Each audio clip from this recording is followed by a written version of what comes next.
This is Trend Following Radio, where great thinking comes alive. Nobel Prize winners, legendary traders, best-selling authors, and the pros that know what drive us irrational human beings. I am your host, Michael Covel.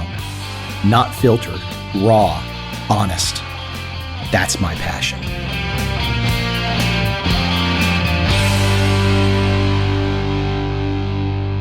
First, I'm going to play a clip from the Jon Stewart show.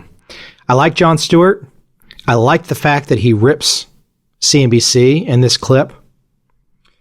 But there's a troubling undertone to where Stewart goes in this interview.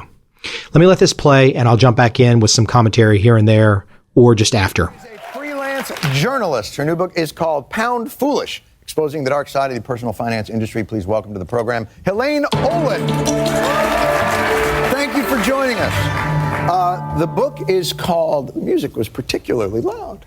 The book is called Pound Foolish, Exposing the Dark Side of the Personal Finance Industry. And I guess my question is, that intimates that there is a light side to the personal finance industry.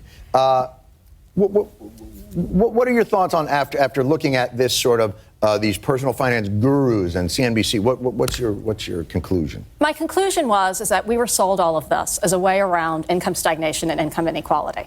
For 30 years, our incomes have fallen, net worth plunged 40% between 2007 and 2010, and this entire industry of everybody from Susie Orman to CNBC built up, saying, "Hey, we have the answer. We're going to help you."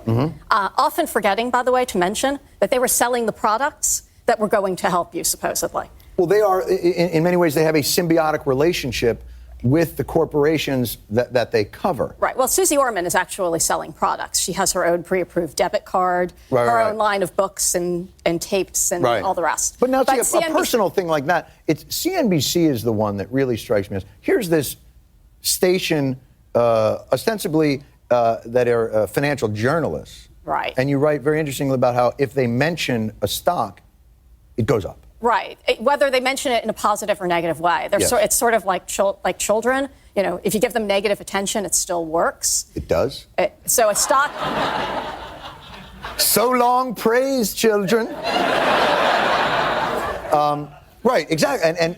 But you write about a very interesting effect that happens weeks later. It goes back down. Yes. And Jim Cramer, in fact, somebody did a study of his picks a few years ago, and they found the best thing you could do if you wanted to make money would be to immediately short or bet against anything he mentioned as a buy. Right. Because people hear what he's saying, and the price goes up, and then a couple of weeks later, it comes back down. I'm not familiar with his work, but some of the other people, I think what is so difficult here is there is this idea now that work is not enough. Right. That somehow... Well, it isn't for many people. But that's the point. That seems to be the problem with the system. Hucksters have always existed. Right. It seems that the system now has shifted in a way that it hadn't before. Well, we have 50% of the population saying they're living paycheck to paycheck. Right. And what has happened is there's this whole industry of people saying, hey, you can't manage your money. Follow me. Instead of saying, gosh, 50% of the population can't get by, what's wrong with our society? Right. But that's the part that is, what's so infuriating to me is this idea that along with your life and your work and all the things that you need to familiarize yourself with this other complex and obscure industry of experts to avoid being homeless and poverty-stricken when you're older. I don't understand why we don't value work more and why investment has become so valued. Well, this is an industry that earns hundreds of billions of dollars a year on you, and they have hundreds of billions of reasons to convince you as to why you need them. So we tell people that you can invest your way out of this. These empires of personal finance really built up in part as a response to changes in the retirement system. It used to be that we all got pensions, and we all know what happened to those pensions. Yes. We now have 401ks. They don't do as well for people, but they do really well for one segment. And that's the financial services industry, which makes money, win or lose. And the 401k has become, in many respects, a slush fund for their other adventures, is it not? Don't they many times take that money and bet on the derivatives and all the other shenanigans that are played. Isn't that where a lot of that comes from? Well, this money comes from all over the place at this point. It comes from the hedge funds. It comes from Lord alone knows where a lot of the time. Right. Can we get a hold of him, or is that not? Would help, right? Yes. I believe he's at Goldman Sachs. Probably. Stereotype alert! Stereotype alert! Stereotype alert! It seems that there is not any kind of infrastructure in place to get back to this idea of work being as valued as investment. Well, right now, people are earning less and less money. Right. And we have to figure out a way so that people can earn more money. Raising the minimum wage might be a really good place to start. Right. But they always claim that is, everything now is, well, we got to take a commercial, but I don't want to run late. Stay, because really, what are we going to, get an internet account. And you can watch it. Pound Foolish is on the bookshelves now. It's a tremendous book, and it breaks down very nicely this entire financial industry little game that's being played. Helene Olin. Like I said, I like Jon Stewart. I like the fact that he's got his eyes set on CNBC. I like it that he's talking about Goldman Sachs in a not positive way. I like it that he's talking about the mutual fund industry in a not positive way. But there's some real problems in that clip. First, pensions. Well, you can't make a private corporation give you a pension. Game over. Focus on work, not investments? Well, are we going to make work jobs? Where do the jobs come from? They have to come from corporations. People have to create the jobs. They don't just magically grow on trees and hand you a job with a pension. Minimum wage, higher minimum wage, that's going to solve what? That's the ambition we have now? To wait for the government to mandate that for Starbucks baristas and Walmart greeters, there's a minimum wage? That's what we're up to now? There was something distinctly missing in Stewart's interview with that woman. Personal responsibility. And how the world really works. Personal responsibility. There are no guarantees, folks. Life is not fair. There is no security. That whole interview is about finding security. Security is impossible. Ending suffering is impossible. The moment you get to the point where you understand that you're not going to have security, maybe you can have some normalcy. Maybe you can calm down a little. I repeat, the search for security, especially in your investments, is fool's gold. So I agree with Stewart. If you're looking for security in the form of CNBC and all the gurus that are on there, including Susie Orman, well, stop. But if you're listening to Jon Stewart and you're saying to yourself, yeah, higher minimum wage, yeah, pensions, yeah, make work jobs, are you serious? Come on. Listen, if you really want to dig into somebody who's done the homework, who shows how the industrial age is ending, and the only thing you have left is to care for yourself, go read and listen to Seth Godin. Just a few minutes listening to Seth Godin will lay open bare a vicious rebuttal to what that interview with Stewart just laid out. So why do I play that? What's the point? What's the point of bringing in that Stewart interview? A lot of people that listen to my podcast are going to realize immediately the personal responsibility, weaknesses that they're glossing over, etc. Well, it's to lead into the notion of how things really work. And believe it or not, Google is a great example. I saw a Washington Post article the other day, and the Google CFO says the company is keeping $48 billion cash, a $48 billion cash stash for possible acquisitions and investments. And the article says Google plans to cling to its bulging stash of cash to pay for potential acquisitions and other technology investments that might boost future profits, a top executive said Thursday. Google plans to cling to its bulging stash of cash to pay for potential acquisitions that might boost future profits. Isn't it Google's money? I mean, if you're a shareholder, you don't get to dictate, unless you own a majority of the company, how the game works. That's a whole different discussion. The reason I thought it was important and where I want to go with this is the notion that Google has all this cash and it's sitting on the sidelines and it's waiting. It's waiting for the right opportunity, the right move, the right place to bet at the right time. I do have to replay this clip real quick from, I think it's Boardwalk Empire with Steve Buscemi. Let me play that real quick. I've made my living, Mr. Thompson, in large part as a gambler.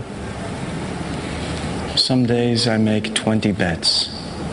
Some days I make none. There are weeks, sometimes months, in fact, when I don't make a bet at all because there simply is no play. So I wait, plan, marshal my resources. And when I finally see an opportunity, and there is a bet to make, I bet it all. Right? That's what Google's doing. Google is waiting for the good bet. They're waiting for the right move. Their hand is not being forced. They don't care what you think of them.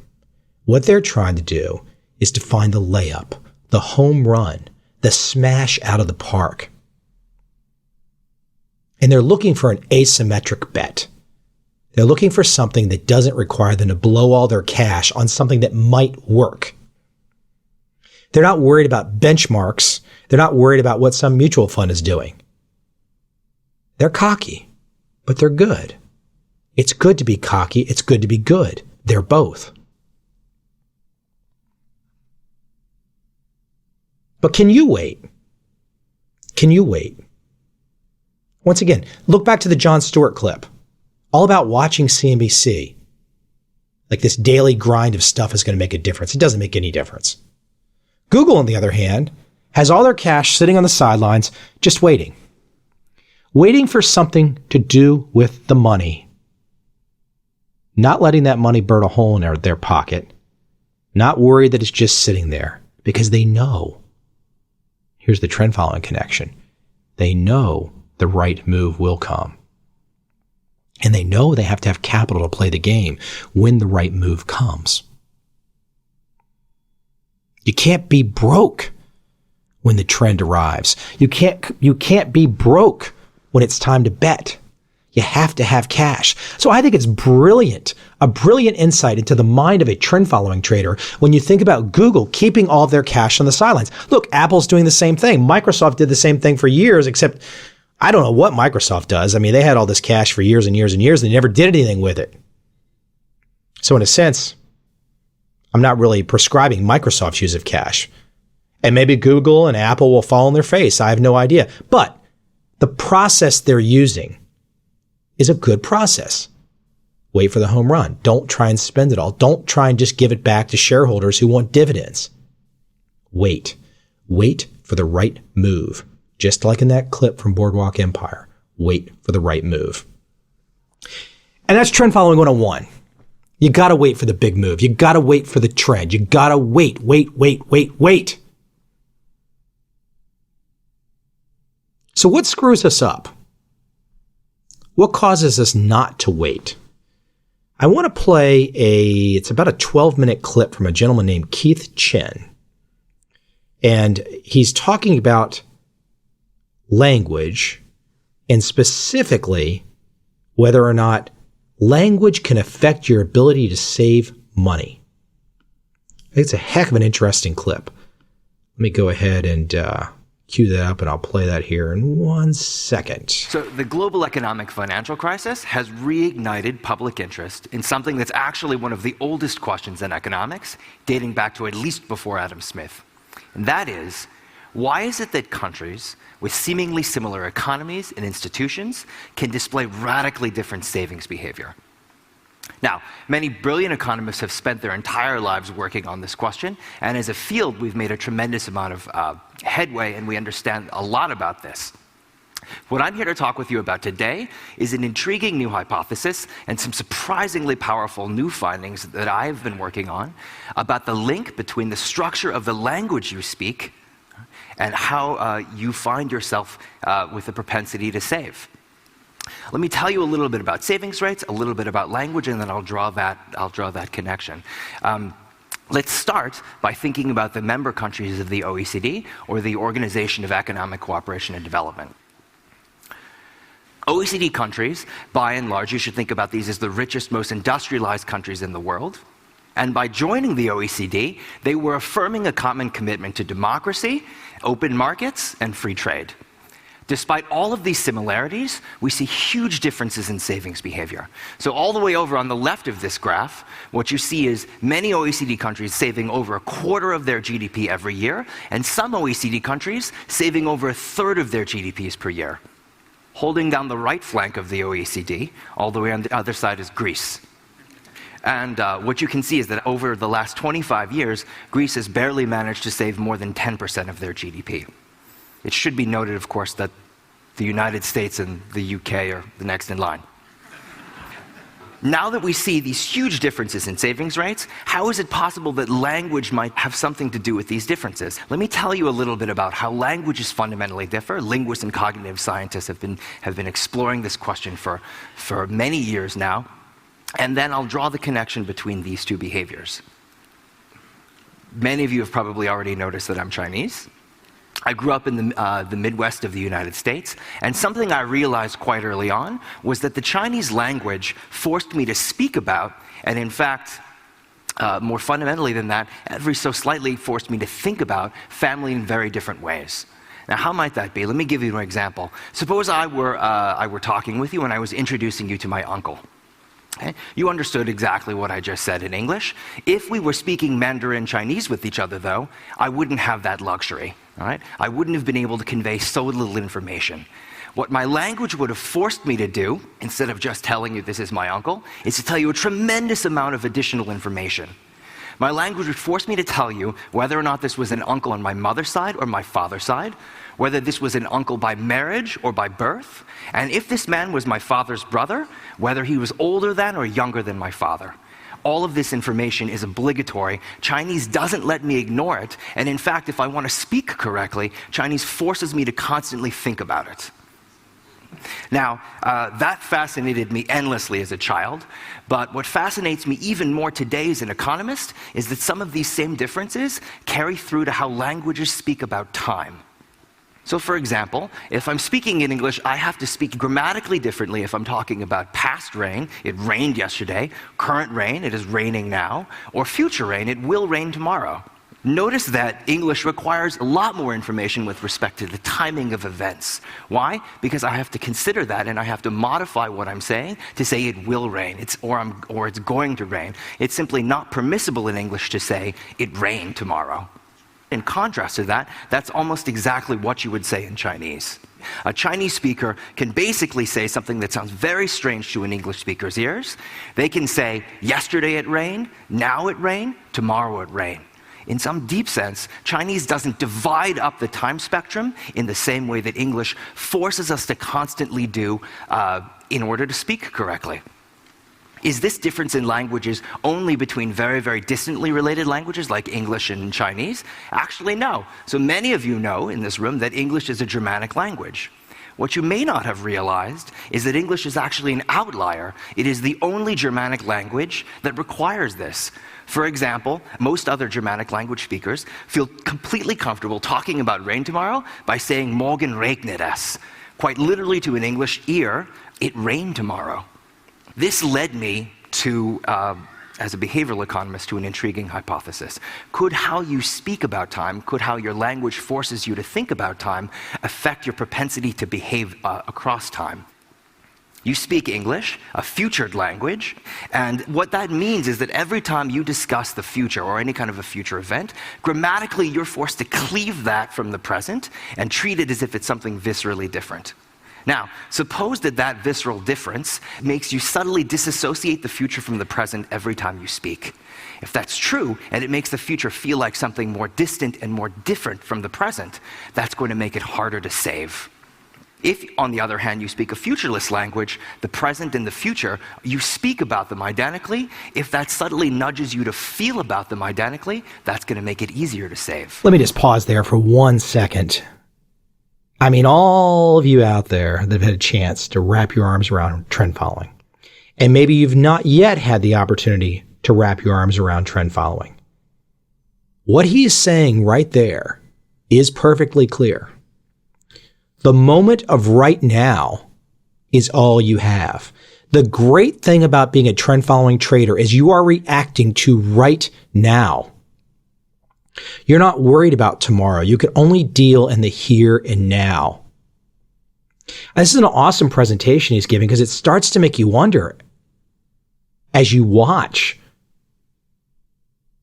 the machinations of American investors, for example. And going back to the beginning of this podcast, if you listen to frankly, it was whining in the Jon Stewart interview. Because we seemingly all just want to think about the non-existent future all the time, as opposed to dealing with right now. So not only does the Goldman Sachs of the world and the Fidelities of the world sell you the future, you want to buy the future too. It's a two-way street. There's only somebody there to sell you the future because you're willing to buy it. It's connected. It's a symbiotic relationship. If you want to step outside of that bubble, it's up to you. It's your personal responsibility. Let me jump back into this and let him finish here. Keith Chen, could your language affect your ability to save money? Now, this is a fanciful theory. You know, I'm a professor. I get paid to have fanciful theories. But how would you actually go about testing such a theory? Well, what I did with then was to access the linguistics literature, and interestingly enough, there are pockets of futureless language speakers situated all over the world. This is a pocket of futureless language speakers in Northern Europe.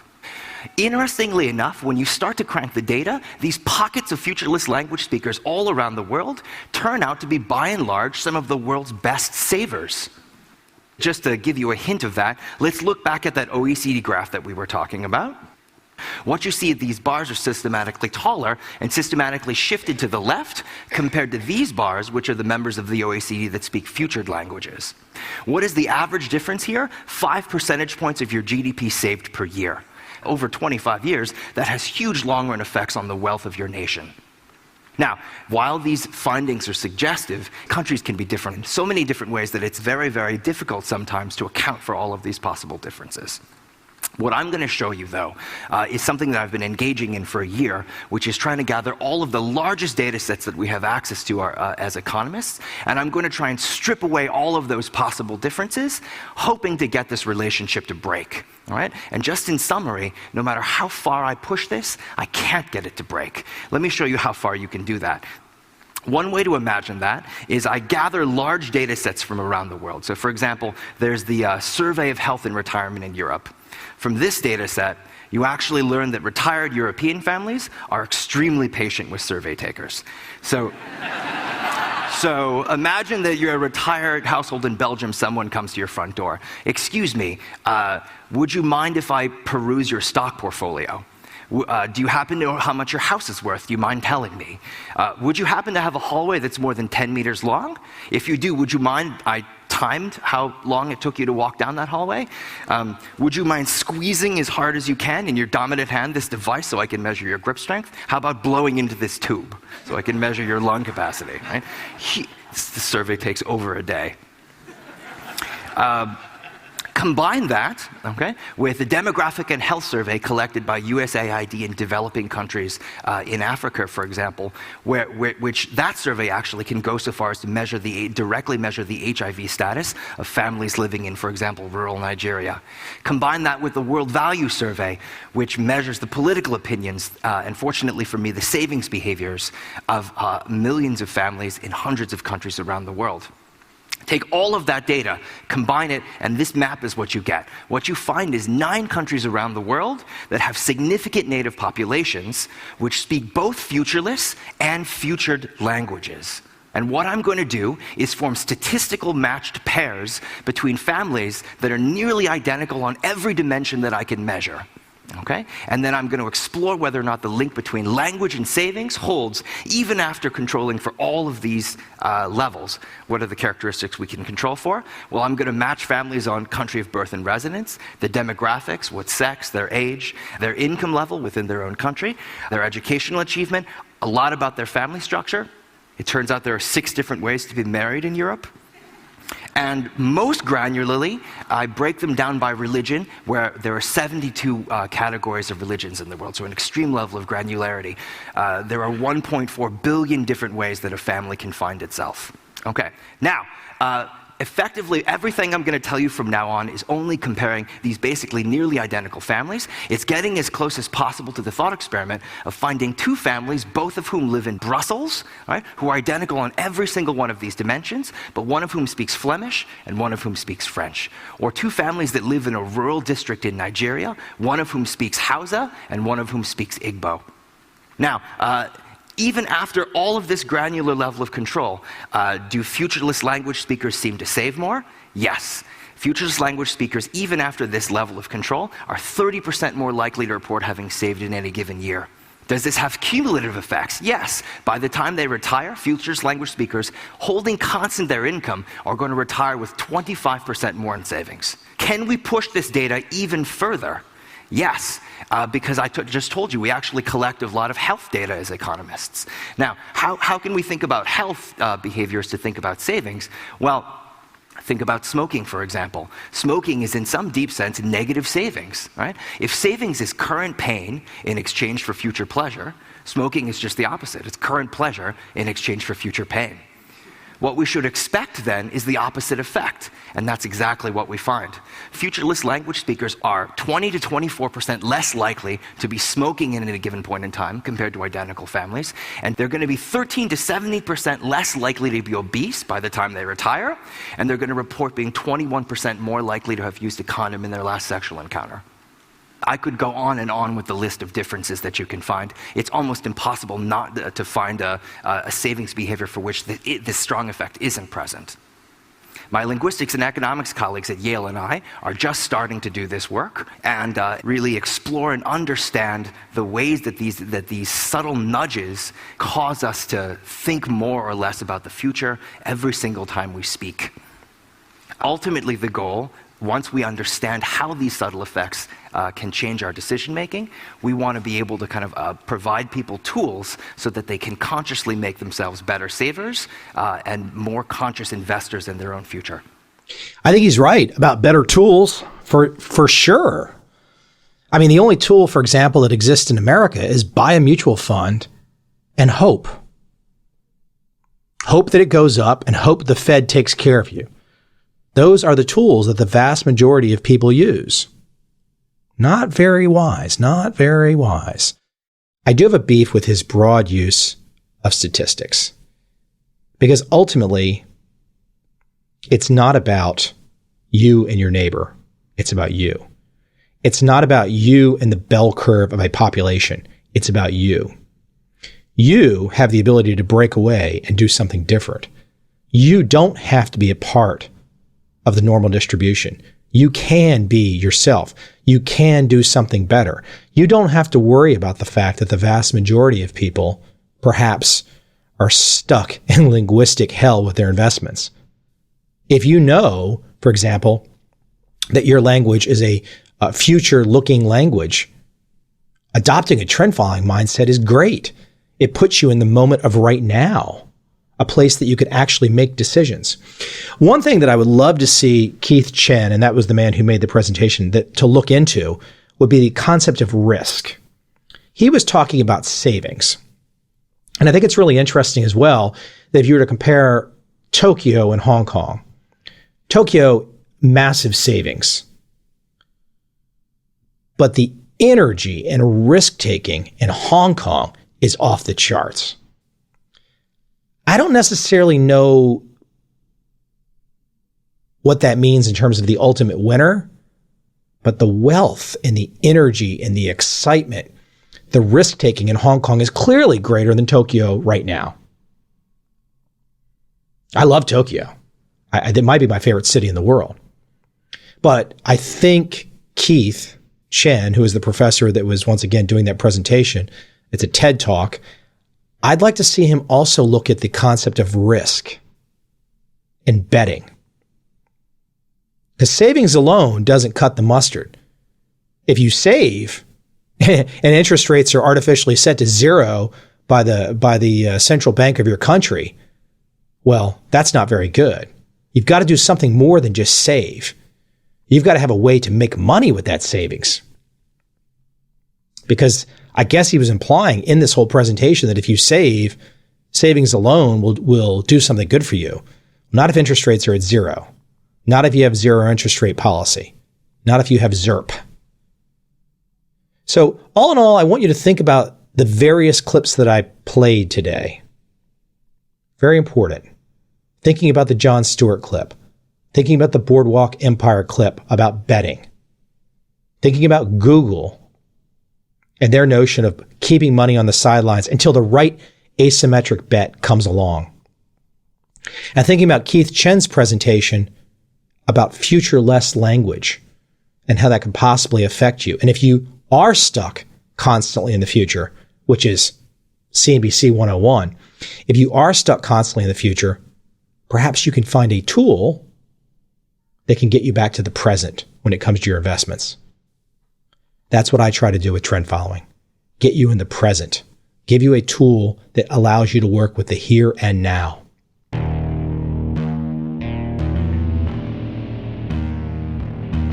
I see a time when those awake will understand how to make money in up, down, and surprise markets.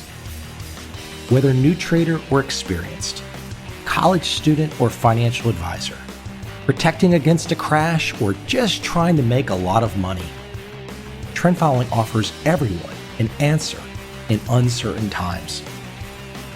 To get started immediately, send me an email, michael@covel.com. I will send you the right trend following steps to take along with my free video. But if you want to buy and hold, trust the government and trust Wall Street, this is absolutely not for you.